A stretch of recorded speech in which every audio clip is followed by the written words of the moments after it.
মা সারা আল্লাহর কাছে দোয়া করে বলতেছে, বলো গো রব্বুল আলামিন, আমি কি একটাও সন্তানের মা হতে পারবো না? একদিন দুদিন তিন দিন বাবা দোয়া করতে করতে ইব্রাহিম খলিলুল্লাহ তিনি বলছেন, লাগো আমার বিবি সারা কি সন্তান জন্ম দিতে কি পারবে না? ওগো রব্বুল আলামিন, ওগো আল্লাহ, আপনার কাছে একটা আবেদন করতে চাই, আমার বিবি সারার গর্ভে থেকে কি বাচ্চা জন্ম নেবে না? বাবাজি মুসলমান ভাইরাও, এ সোনা মানিকেরাও, এদিকে মা সারা বলতেছে, বলো গো আমার স্বামী গো, তবে আর কোন টেনশন করবেন না, আপনার জন্য একটা আমি মেয়ে খুঁজেছি। বলে কোন মেয়ে, কোথায় বাড়ি বলো না? বলে একটা তারকিন বলে সে শহর আছে, ওই তারকিন শহরে একজন মহিলা আছে, তার নাম হলো মা হাজেরা। জোর বলে মা হাজেরা। কিন্তু বাবা তারকিন শহরে একটা বিশাল বড় একটা বাদশা ছিল, এত বাবা চরিত্র খারাপ, এত তার নোংরা বদমাশ ছিল, যতগুলি সুন্দরী মেয়ে দেখতো ওই বাদশা ওই মেয়েটাকে নিয়েছে, সেই মেয়েটার সঙ্গে জিনা করত। ওই তারকিন শহরে যে বাদশা, আর চোখে যদি লেগে যেত এই মেয়েটাকে আমার লাগবেই, ধরে নিয়ে, এত তার বারবার চরিত্র খারাপ, তাকে ধরে নিয়েছে বেরাদ ইসলাম, তার সঙ্গে সহবাস করে মেয়েটার জীবনটাকে নষ্ট করতে। এইরকম বাদশা তারকিন শহরে ছিল। কিন্তু মা হাজেরা পর্দাওয়ালি, কোন সময়তে বেরোতো না। যে মা হাজেরা রাদিয়াল্লাহু তাআলা আনহা জীবনে কোনোদিন বেপর্দা হয়ে চলতো না। এই মা হাজেরা সবসময় আল্লাহর ইবাদতে পাগল থাকতো। আজকালকার আমার মা বোনদেরকে দেখা যায়, কিছু কিছু মা বোনদেরকে দেখা যায় এমন ভাবে চলতেছে বেরাদার ইসলাম, আজ এই মহিলাদের জন্য আজকে যুবক ছেলেরা খারাপ পথে যাচ্ছে কি যাচ্ছে না? কি গো, যাচ্ছে না? জি, আমি মায়েদেরকে বলতেছে, মা সঠিক ভাবে চলবেন, কোনো গুনাহ হবে না, কোনো পাপ হবে না। আমার আল্লাহ বলতেছেন, ওই মহিলা যদি সঠিক ভাবে দুনিয়াতে যদি চলে তো মরার পরে জান্নাতি জান্নাতি জান্নাতি। জোরে বলেন। এদিকে বেরাদার মা হাজেরা রাদিয়াল্লাহু তাআলা আনহা, বাবা তিনি একবার দুবার করে আপনার কি করলো, আল্লাহর ইবাদত করতে যায়। ওই যে তারকিন শহরের বাদশা বাবাজি মা হাজেরা একবার কিভাবে চেহারা দেখে নিল। ওই বাদশা গিয়ে তার সেনাবাহিনীদেরকে বলল, বলো গো বাদশা, তবে শোনো শোনো, এই বাদশা তোমার দু তিন দিন ধরে কথাবার্তা বলো না কেন? এখন বাদশা বলছে, এই সেনাবাহিনীরা, একটা জঙ্গলে আমি গেছিলাম, একটা ছোট্ট কোন ঘরে একটা মহিলাকে দেখার পরে আমার চোখের ঘুম যেন হারাম হয়ে গেছে। এখন সেনাবাহিনীরা বলতেছে, এ বাদশা বলো গো, এই বাদশা বলো কি করতে হবে? বলে ওই মহিলাকে ধরে নিয়ে আসতে হবে, জলদি করে আমার কাছে নিয়ে এসো। ওই মহিলাকে দেখার পর থেকে আমার চোখের আর কোনো ঘুম নাই। বাদশা বাবা এত খারাপ চরিত্র বাদশা ছিল বাবা, তার সেনাবাহিনীদেরকে বাবাজি আপনার জঙ্গলে আপনার মা হাজেরাকে ধরবার জন্য পাঠিয়ে দেওয়া হলো। পাঠিয়ে দেওয়ার পরে বাবাজি মা হাজেরা রাদিয়াল্লাহু তাআলা তিনি আল্লাহর কাছে দোয়া করছে, বলে আল্লাহ, ইজ্জতের মালিক হলো তুমি, ইজ্জতের মালিক হলো তুমি। মা হাজেরা রাদিয়াল্লাহু তাআলা আনহা এরকম ভাবে আপনার দোয়া করতেছে। কিন্তু মা হাজেরার মা তিনি আপনার বাহিরে যেন কিসের কাজ করতেন ছিল, যখন বাদশার লোকগুলোকে দেখে নিয়েছে, এখন বেরাদার সবার হাতে একটা করে আপনার 3 সন্ধ্যা আছে, এক একটা হাতে যেন 3 সন্ধ্যা আছে বাবা। মা হাজেরার মা বলতেছে, বলে আল্লাহ গো, আমার বিটিকে ধরবার জন্য তারা এসেছে নাকি? তিনার মা এসে বলছো, গো বিটি হাজেরা, তুমি এদিক দিয়া জঙ্গল জঙ্গল এই দেশ ছেড়ে পালিয়ে যাও। বলে মা কেন, কি হয়েছে বলো না? ওই তো পরশুদিন এক বাদশা আমাদের বাড়ির দিকে নজর দিয়েছিল, কিন্তু বিটি গো ওই বাদশার এত চরিত্র খারাপ, এত তার নজর খারাপ, একবার যদি কোনো ভালো মহিলার প্রতি যদি নজর লেগে যায় তাইলে পরে ওই বাদশা কাউকে ছাড়ে নাও। ও বিটি মনে হয় তার সেনাবাহিনীকে পাঠিয়ে দিয়েছে, জলদি করে যাও, যাওয়ার পরে এই গ্রাম ছেড়ে তুমি চলে যাও। এখন মা হাজেরা রাদিয়াল্লাহু তাআলা আনহু তিনি আপনার কি করলো, জঙ্গল দিয়ে বাবা যখন পালাতে লাগলো, দৌড়াতে দৌড়াতে বাবা ওই বাদশার লোকগুলো আপনার হাজেরার বাড়িতে ঢুকেছে, কিন্তু মা হাজেরাকে খুঁজে খুঁজে পায় না। বলে চলো জঙ্গল লোক ছেড়ে দাও, এখন হাজেরাকে ধরে নিয়ে গিয়ে আমাদের বাদশার কাছে হাজির করতে হবে। যদি হাজির না করতে পারি তাহলে আমাদের চাকরি সব বরবাদ হয়ে যাও। এখানে বাদশার সমস্ত সেনাবাহিনীরাও মা হাজেরাকে ধরবার জন্য বাবাজি সবাই চারিদিকে জঙ্গল দিকে ছুটে গেল। এখন মা হাজেরা মহিলা বাবাজি রাত্রে বেলা কত দৌড়বে, বাবাজি কোনো রাস্তা নাই, দৌড়তে যাই হুজুরকে আপনার জঙ্গল দিকে পড়ে যায়। মা হাজেরা বলছে আল্লাহ ওগো রব্বুল আলামিন, ইজ্জতের মালিক হলো তুমি আল্লাহ, ইজ্জতের মালিক হলো আল্লাহ তুমি, আমার ইজ্জতটাকে তুমি রক্ষা করিও। জোর বলেন। এখন সারা রাত্রি বাদশার লোকেরা জঙ্গলটাকে মারে ঘাড়া করে রেখেছে বাবা। মা হাজেরা জঙ্গলের ভিতরে বাবা যখন এসেছে, আসার পরে বেরাদার মা হাজেরাকে যেন ধরে ফেললো। এ হাজেরা তুমি এত আমাদেরকে জ্বালাও না কেন, চলো তোমাকে বাদশার কাছে হাজির করব। মা হাজেরাকে ধরে নিয়ে বাদশার কাছে চলে গেল। মা হাজেরাকে একটা ঘরের ভিতরে বন্দি করে রাখলো। এই বাদশা রাত্রেবেলা মহিলার ঘরে ঢুকবে, মা হাজেরার ঘরে ঢুকবে। মা হাজেরা দু চোখের পানি ঝরে কান্না করছে, আল্লাহ গো আল্লাহ, ইজ্জতের মালিক হলো তুমি, এই লম্পট বাদশার কাছ থেকে আমার এই শরীরের হেফাজত করি আল্লাহ, আল্লাহ তুমি ছাড়া আমার কেউ নাই। জোরে বলেন সুবহানাল্লাহ। আর দেখবেন যে মহিলারা বাবাজি অন্তর থেকে খোদাকে ডাকে, আল্লাহ পাক আল্লাহ তাআলা ওই মহিলার ডাকে সাড়া দেবে না, দেবে না? ইনশাআল্লাহ দিবে। মা আমি আপনাদেরকে বলতে চাই সঠিক পথে চলবেন, আল্লাহ পাক আল্লাহ তাআলার কাছে দোয়া করবেন, আল্লাহ আপনার দোয়াকে আল্লাহ কবুল করবে। জোরে বলেন। এখন মা হাজেরা তিনি আপনার বসে বসে বসে আল্লাহর ইবাদত করতেছেন। গভীর রাতে যে বাদশা ঘরের ভিতর যেমন ঢুকেছে, মা হাজেরা বলতে জানলা গো আল্লাহ, আমার ইজ্জতটাকে তুমি রক্ষা করিও আল্লাহ গো, এই বাদশার হাত থেকে যদি আমি বেঁচে যাই আল্লাহ, আমি এই গ্রামের দিকে থাকবো না, আমি অন্য এলাকার দিকে আমি চলে যাব। বেরাদর ইসলাম মাজান সামানিকেরা এই সোনা মানিকেরা, আল্লাহ পাক আল্লাহ তাআলা বলছো হাজেরা তুমি চিন্তা করো না, তুমি আমার প্রতি বিশ্বাস করে তুমি দোয়া করতে যাও। এখন এই বাদশা যখন মা হাজেরার দিকে যখন হাত বাড়াতে যাবে, বাবাজি মুসলমান ভাইরাও মা হাজেরা যেন আপনার ছোট ছোট ঘরের দিকে আপনার কোনার দিকে ছুটে যায়। মা হাজেরা বলছে আল্লাহ আমার ইজ্জতের ক্ষমতা আল্লাহ গো, তুমি আমার ইজ্জতটাকে রক্ষা করিও গো আল্লাহ, এই বাদশার হাতে যদি আমার ইজ্জত চলে যায় আমার মরা ছাড়া কোনো উপায় নাই। বাদশা ধরে কোনার দিকে বানিয়ে যায়, আবার কোনার দিকে পৌঁছায়, আবার মা হাজেরা কোনার দিকে বানিয়ে যায়, আবার মা হাজেরাকে ধরতে যায়, আর একটা ঘরের কোনার দিকে পালিয়ে যায়।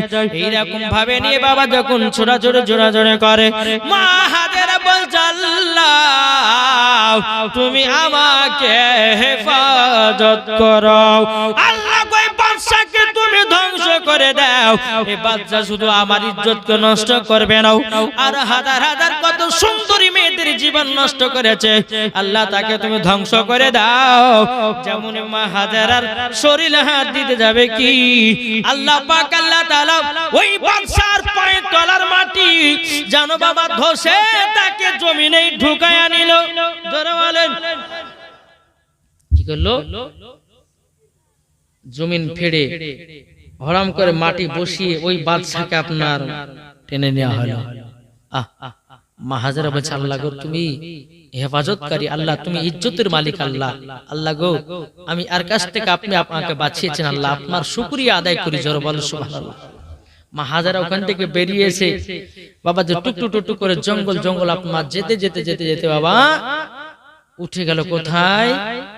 হযরতে ইব্রাহিম খলিলুল্লাহর বাড়ি। জোরে বলেন সুবহানাল্লাহ। মা হাজেরা শরীরে কোনো ঠিকভাবে কাপড়, ছেঁড়া খোড়া কাপড়, বাদশা আপনার টেনে টেনে আপনার ধরেছে, জামা কাপড় গুলো ছিঁড়ে গেছে, এক জায়গাতে গুটি মেরে বসে আছে। ওই রাস্তা দিয়ে আপনার মা সারা চলে যাচ্ছে। মা সারা এখন বলতে যে কি ব্যাপার, এই বনটা এই কোনাতে বসে আছে, কারো দেখি তো যায়। মা সারা বলতেছে বলো বন গো, ও বন কি ব্যাপার তুমি জায়গাতে গুটি মুটি হয়ে বসেছে কেন?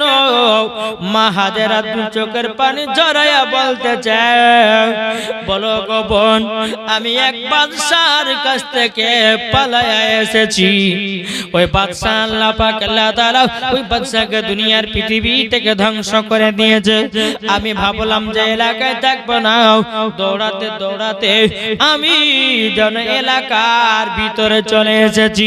এখন মা সারা বলতেছে ও বোন তুমি এক কাজ করো, আমার বাড়ি গাড়ি টাকা পয়সার কোনো অভাব নাই, আমার বাড়ি গাড়ি কোনো জিনিসের অভাব নাই, তুমি আমার বাড়িতে চলো। মা হাজেরাকে নিয়ে বামাদি মা সারা বাড়িতে নিয়ে গেলেন। একদিন দুদিন তিন দিন পার হতে হতে বাবা এখন ইব্রাহিম খলিলুল্লাহ বলছে এ বিবি সারা তুমি আমার বাড়িতে কাকে নিয়ে এসেছো? তখন বলছে স্বামী গো ইনার কোনো বাড়িতে ইনার কোনো আব্বা নাই, ইনার কোনো মা নাই, মা ছিল মা দুনিয়া থেকে বিদায় হয়ে গেছে, এখন তিনি একলাই অসহায়, তারই জন্য ওই মহিলাটাকে আমার বাড়িতে নিয়ে এসেছি। বলে তাই নাকি? বললাম একদিন দুদিন তিন দিন করে আপনার পার হয়ে গেল।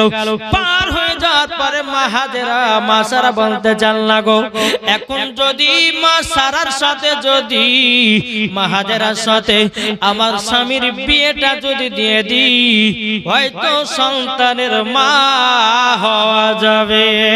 জোরে বলেন না সুবহানাল্লাহ। এদিকে বেরাদুল ইসলাম মাদ্রাসা মানিকরাও, এদিকে মা সারা বলছো গো হাজেরা একটা পয়গাম নিয়ে এসেছি। বলে কিসের পয়গাম বলো না? তখন বলতেছে বলো গো আমার বিবি, ও আমার বিবি তবে শোনা গো ইনি তো মা হাজেরা। বললো হাও ইনার নামই হলো হাজেরা। আচ্ছা বলো নাও বিবি তবে শোনো ওই হাজেরাকে যদি আমি বিয়ে করি তুমি কি রাজি হবা? জোরে বলো। মা সারা মনে মনে ভাবছিল যে এর সাথেই আমার স্বামীর বিয়ে দেব।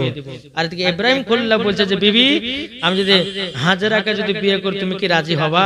বলে স্বামী গো আমিও তো মনে মনে ভাবছিলাম যে আপনার সাথে ইনার বিয়ে দেব, কিন্তু তার তো মতামত জানতে হবে, আমি একটু জেনে নিই তারপর আপনাকে পাকাপোক্ত খবর দেব। জোরে বলেন সুবহানাল্লাহ। এদিকে মা সারা কি করলেন? তিনি এক পা দুপা করে বাবাজি গিয়ে মা হাজেরার কাছে গেল। বলে হাজেরা শোনো তোমার তো বিয়ের লাইফ হয়ে গেছে, তবে তোমাকে একটা বিয়ের পায়গাম দিব, তুমি কি রাজি হবা? বলে কিসে রাজি? বলে রাজি হলো এটাই, দেখো গো ওই যে ওই ঘরে আমার স্বামী থাকে উনি হচ্ছেন আল্লাহর নবী ইব্রাহিম খলিলুল্লাহ। তিনি আমাকে বিয়ে করেছে, কোনো সন্তান আদি হয় না। আচ্ছা বলো তুমি কি আমার স্বামীকে বিয়ে করবা? মা হাজেরা বলছে তাই কখনো হয়? তুমি তো বিয়ে করেছো, আবার আমি আবার বিয়ে করব, এই কখনো হয়? বলে আমি মা সারা বলছে আমি অর্ডার দিচ্ছি যে তোমার সাথে আমার স্বামীর বিয়ে দেব। আজকালকে কোনো মা বোনেরা করবে কি গো? যতই বাচ্চা না হোক না কেন তবু বলে যে স্বামী একটা বিয়ে করে কথা কেউ বলবে না, বলবে বলবে না। বাবা যে মুসলমান ভাইয়েরা এ সোনা মানিকেরাও যখন বাবা যে কথা বলাও মা হাজেরা বলতেছে বলো গো মা সারা তবে শোনা গো তুমি যা তোমাকে যেটা ভালো লাগে তুমি সেটাই করো। এখন বাবাজি এদিকে বোঝা গেল যে মা হাজেরা ইব্রাহিম খলিলুল্লাহকে বিয়ে করার জন্য রাজি হলো। এখন স্বামীকে বলছে স্বামী গো কোনো টেনশন নাই, আপনি মা হাজেরাকে বিয়েটা করে নিন, আপনি হাজেরাকে বিয়ে করুন। বিয়ে যখন বাবা পড়ানো হয়ে গেল, হয়ে যাওয়ার পর বাবাজি মুসলমান ভাইরাও এদিকে ইব্রাহিম খলিলুল্লাহ বাবা মা হাজেরাকে বলছো, বিবি হাজেরাও, ওগো বিবি হাজেরাও, আমার প্রথমকার স্ত্রীর কোনো সন্তান আদি নাই, আমি একটা সন্তান নেওয়ার জন্য আমি তোমাকে বিয়ে করেছি গো হাজেরাও। তবে শোনো হাজেরাও, তুমি আমার বিবি আর তুমি হলো আমার স্ত্রী, তুমি আমার কথা মতো চলবাও আর আমিও তোমার কথা মতো চলবো, তাই নাকি বললেন হাও। এদিকে মা হাজেরা রাদিয়াল্লাহু তাআলা নাও এরকম স্বামীর সঙ্গে বাবা ভালোবাসা মহব্বত বাবাজি টুক টুক টুক টুক করে আপনার চলতে আছে রে বাবা।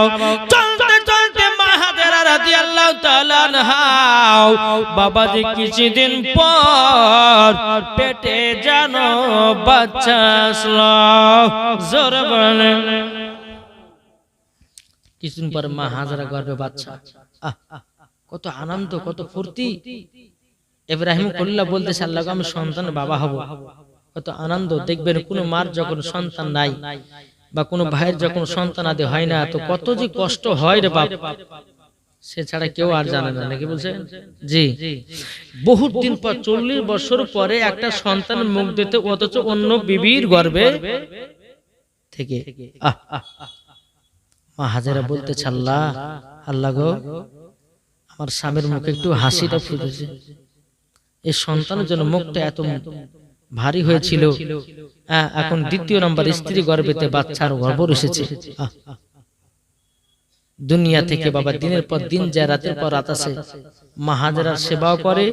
ইব্রাহিম খলিলুল্লাহ তিনি কি করেন, তিনি ওয়াজ মা হাজেরার সেবা করে, মা হাজেরা স্বামীর সেবা করে, কোনো ভুল নাই, কোনো ত্রুটি নাই, জোরে বলে সুবহানাল্লাহ।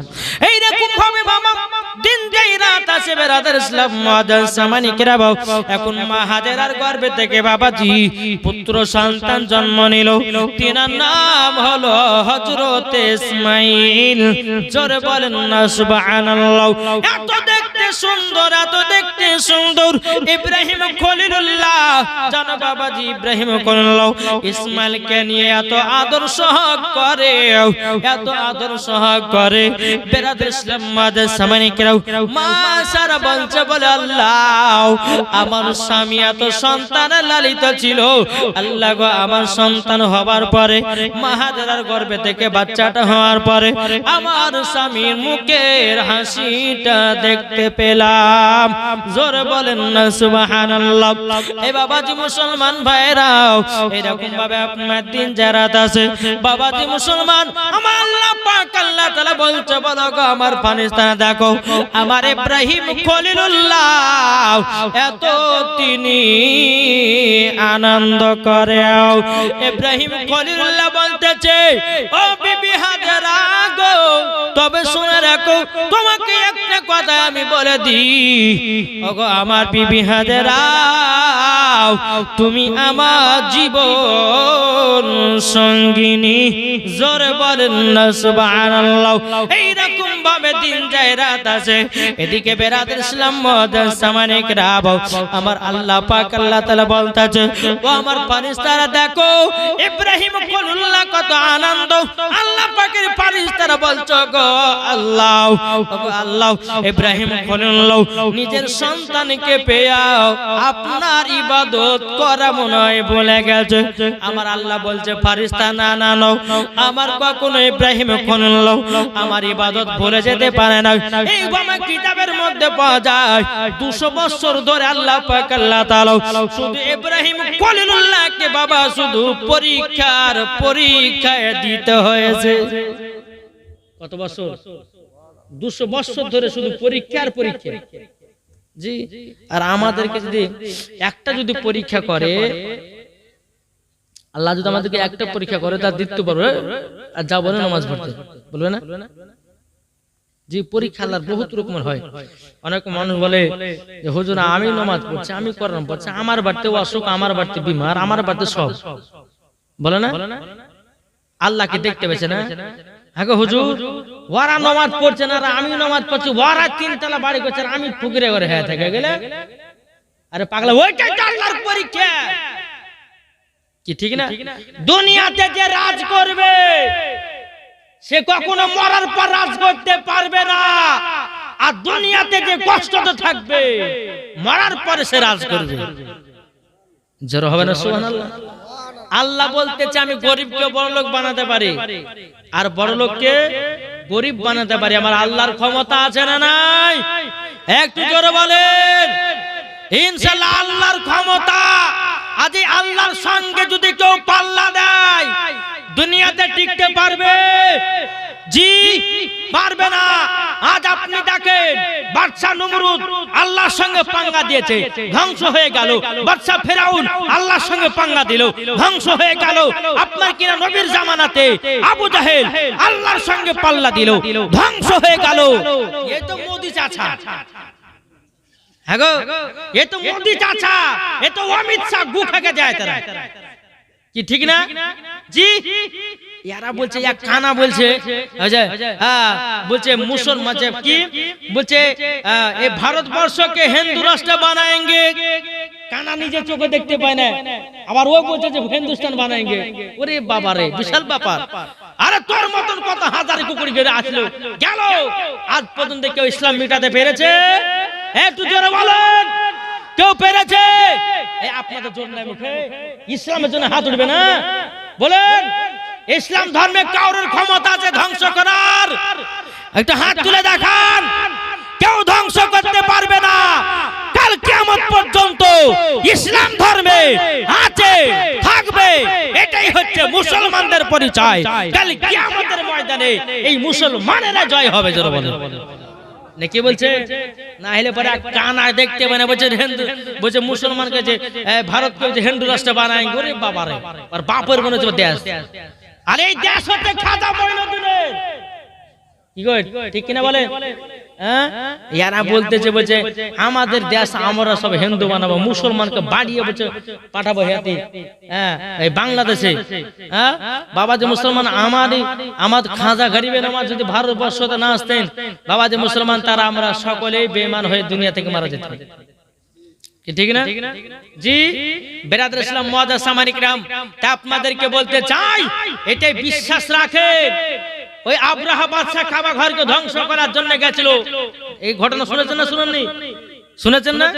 জি আব্রাহা বাদশা গেল কাবাকে ধ্বংস করার জন্য।